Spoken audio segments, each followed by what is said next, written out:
আমাকে ওই আপনাদের ওই মিডিয়া থেকে বলতে হবে না সালাউদ্দিনের পদে দেখতে চাই।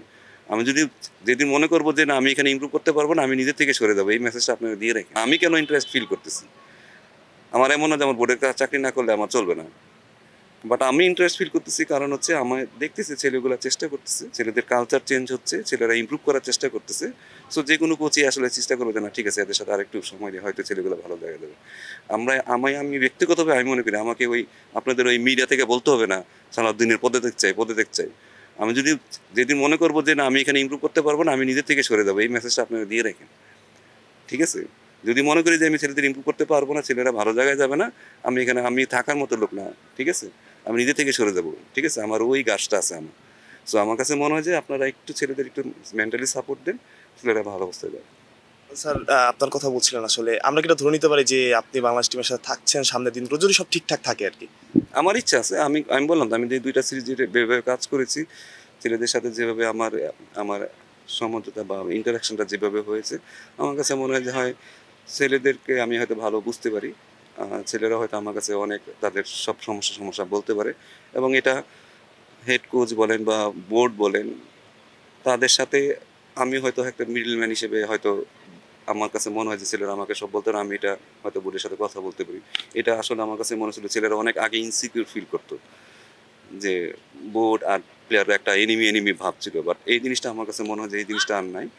এই জিনিসটা আরও ভালো হবে, আরও বেটার হবে। ছেলেরা আরও হয়তো ওপেন হতে পারে। টিম মিটিংয়েও তাদের কথাবার্তা থেকে সব কিছু তাদের চিন্তা ভাবনায় কিন্তু আরেক রকম হয়ে গেছে, যে তারা এখন নিজেরাই আসলে ডিসিশন নিতে পারতেছে। যে জিনিসগুলো আসলে অনেক ভালো লাগতেছে।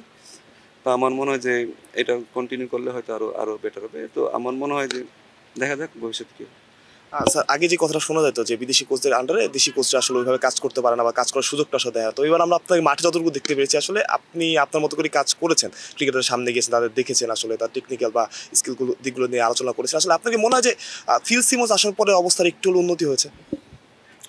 এটা দেখুন, কারো অবস্থান কেউ আসলে আপনাকে করে দিবে না, আপনাকে অবস্থান করে নিতে হয়। আমি যেটা মনে করি, আপনি ধরেন আপনার প্রফেশনে আপনি যদি লুকায় থাকেন, আপনাকে আপনাকে কেউ অবস্থান করে দিবে? কেউ কাউকে অবস্থান করে দিবে না। আপনার যেই পজিশন আছে আপনাকে সেই অবস্থানটা করে নিতে হবে।